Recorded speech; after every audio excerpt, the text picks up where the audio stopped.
तो इस वीडियो में बात करते हैं WBCs के बारे में। WBCs की हम बेसिक चीज़ें देखेंगे, जैसे कि WBCs दो प्रकार के होते हैं, ग्रेन्युलोसाइट्स और एग्रेन्युलोसाइट्स या नॉन ग्रेन्युलोसाइट्स।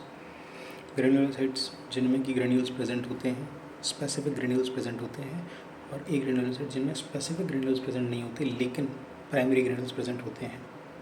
प्राइमरी ग्रेन्यूल्स सब में होते हैं, नॉन ग्रेन्युलोसाइट्स में भी होते हैं। नॉन ग्रेन्युलोसाइट्स में स्पेसिफिक ग्रेन्यूल्स नहीं होते, इसलिए उनको नॉन ग्रेन्युलोसाइट्स बोलते हैं। ठीक है। ग्रेन्युलोसाइट्स 3 प्रकार के, न्यूट्रोफिल्स, बेसोफिल्स और इओसिनोफिल्स। नॉन ग्रेन्युलोसाइट्स 2 प्रकार के, मोनोसाइट्स और लिम्फोसाइट्स। न्यूट्रोफिल्स की बात करें तो neutrophils are multilobated with acidic granules as well as basic granules. ठीक है। वहाँ पर अगर इओसिनोफिल की बात करें तो eosinophil is present with bilobed nucleus and acidic granules, red coloured granules, and basophils is bilobed nucleus with basic granules. ठीक है। नॉन ग्रेन्युलोसाइट्स में monocyte is present with intended nucleus and with primary granules, lysosomes जो होते हैं। Primary granules के 2-3 नाम है, lysosome भी बोल सकते हो उसको, अज़ूरोफिलिक ग्रेन्यूल्स भी बोल सकते हो, प्राइमरी ग्रेन्यूल्स भी बोल सकते हो, या फिर यही है, नॉन स्पेसिफिक ग्रेन्यूल्स भी बोल सकते हो। Non specific granules, primary granules, azurophilic granules, या फिर लाइसोसोम्स। ठीक है, ये बोल सकते हैं। और बात करें अगर लिम्फोसाइट की, तो lymphocyte is present with big nucleus with little cytoplasm. ठीक है, big nucleus with little cytoplasm. WBC से रिलेटेड 2 मेन क्वांटिटीज़ के बारे में बात करते हैं, one is TLC, one is DLC। So TLC is total leucocyte count. Total leucocyte count मतलब कि 1 ml ब्लड में जितने WBCs प्रेजेंट हैं, 4000 से 11000 प्रेजेंट होते हैं। 4000 से कम होंगे अगर WBCs तो उसको ल्यूकोपिनिया बोलेंगे, 11000 से ज़्यादा अगर होंगे तो उसको ल्यूकोसाइटोसिस बोलेंगे। ठीक है। ऐसे एक और क्वांटिटी होती है जो हमको मेजर करते हैं, DLC, that is differential leukocyte count. इसमें अलग अलग प्रकार के WBCs का अलग अलग मेजरमेंट होता है, जैसे कि न्यूट्रोफिल्स का अलग, बेसोफिल्स का अलग, इओसिनोफिल्स का अलग, लाइक दिस। तो न्यूट्रोफिल्स की अगर बात करें तो इसकी क्वांटिटी मोस्ट अबंडेंट होते हैं। न्यूट्रोफिल्स 40 से 75% के आसपास होते हैं। 40% से अगर कम होंगे दैट इज़ न्यूट्रोपिनिया, और अगर 75% ज़्यादा होंगे दैट इज़ न्यूट्रोफिलिया। ठीक है। न्यूट्रोफिलिया होता है एक्यूट इन्फ्लामेशन के केस में। Neutrophils are the most abundant and most motile WBCs। तो कहीं भी इन्फ्लामेशन होता है, कहीं भी कोई इन्फेक्शन होता है, सबसे पहले दौड़ कर ही जाते हैं। तो these are the cells of acute inflammation, correct. या अच्छा, ये किन केसेस में देखे जाते हैं? जनरली स्ट्रेप्टोकोकस या स्टेफाइलोकोकस इन्फेक्शंस में, जो पायोजेनिक इन्फेक्शंस होते हैं वहाँ पर ये ज़्यादा देखने को मिलते हैं। इओसिनोफिल्स की बात करते हैं, इनका जनरल कंसंट्रेशन होता है 1 से 6% के आसपास। 6% से ज़्यादा होने पर इनको इओसिनोफिलिया बोलते हैं। इओसिनोफिलिया कब होता है? पैरासिटिक इन्फेक्शंस के केस में। ठीक है, या फिर एलर्जिक कंडीशंस में। बेसोफिल्स की बात करें, these are the least abundant, 0 से 2% होते हैं, है ना। 2% ज़्यादा होते हैं तो उनको बेसोफिलिया बोलते हैं। बेसोफिलिया कब होता है? एलर्जिक कंडीशंस में। ठीक है, allergic reaction, specially type 1 hyper sensitivity. ठीक है। मोनोसाइट्स की अगर बात करें तो मोनोसाइट्स 2 से 10% होते हैं, 2 to 10%, और 10% ज़्यादा होगा तो मोनोफिलिया, नॉट फिलिया, मोनोसाइटोसिस, मोनोसाइटोसिस। ठीक है।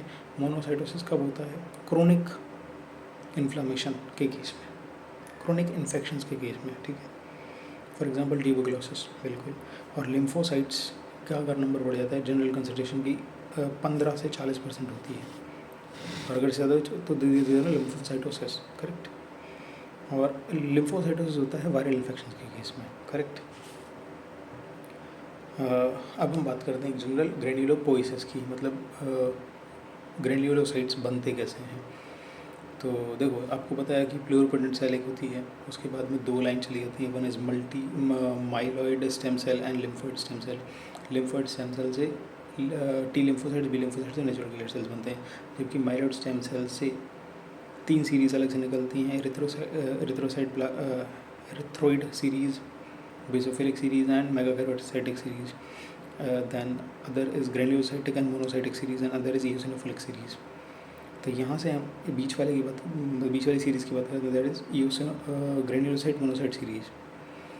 तो pluripotent cell, then myeloid stem cell, then granulocyte monocyte series. इसके बाद में ये बनाता है आपका granulocyte monocyte colony forming unit CFU। यहाँ से शुरू होता है आपका ग्रेन्युलोपोइसिस। इसके बाद में 6 स्टेजेस आते हैं।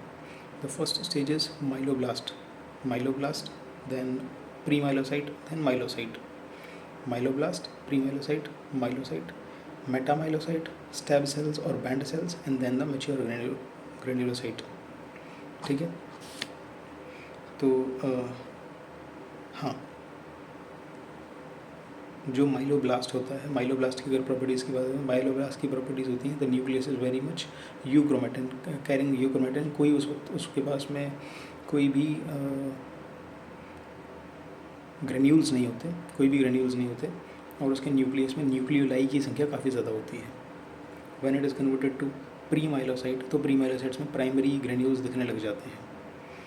ठीक है, प्राइमरी ग्रेन्यूल्स दिखने लग जाते हैं एंड न्यूक्लियोलाई की संख्या थोड़ी कम हो जाती है। नेक्स्ट इज़ प्री माइलोसाइट के बाद में माइलोसाइट। एक बात यहाँ पर ध्यान रखने वाली है कि प्री माइलोसाइट में जो प्राइमरी ग्रेन्यूल्स की संख्या होगी ना, that is the maximum in number. उससे ज़्यादा कभी नहीं होती। उससे ज़्यादा जितने भी नंबर ऑफ सेल्स में डिवाइड होगा सब में डिस्ट्रीब्यूट हो जाती है। तो maximum number of primary granules is present in pre myelocyte stage. Correct. Next is myelocyte stage में प्राइमरी ग्रेन्यूल्स के रूप में सेकेंडरी ग्रेन्यूल्स भी आ जाते हैं। ठीक है, खास बात ये है माइलोसाइट स्टेज तक डिवीजन पावर रहती है, इसके बाद में डिवीजन पावर ख़त्म हो जाती है। तो माइलोसाइट कैन डिवाइड, लेकिन metamyelocyte cannot divide. Next stage is metamyelocyte. ठीक है, मेटामाइलोसाइट में इंटेंडेड न्यूक्लियस दिखने लगता है। खास बात यही है बस। मेटामाइलोसाइट के बाद में आता है स्टेब सेल्स और बैंड सेल्स, जिसमें horse shoe kind of nucleus दिखता है। इसके बाद में आपका मैच्योर ग्रेन्युलोसाइट दिख जाता है। आपके बैंड सेल और स्टेब सेल की प्रॉपर्टी क्या है? Horse shoe kind of nucleus. Correct. तो इस पूरे को मतलब कि माइलोब्लास्ट, प्री माइलोसाइट और माइलोसाइट, इसको 1 हफ्ता लगता है लगभग बनने में, पूरा होने में। इसके बाद में मेटामाइलोसाइट, stab sales and 2 mature granulocyte, इसको 1 हफ्ता मतलब टोटल ग्रेन्युलोपोइसिस लगभग 2 हफ्ते का प्रोसेस है। करेक्ट।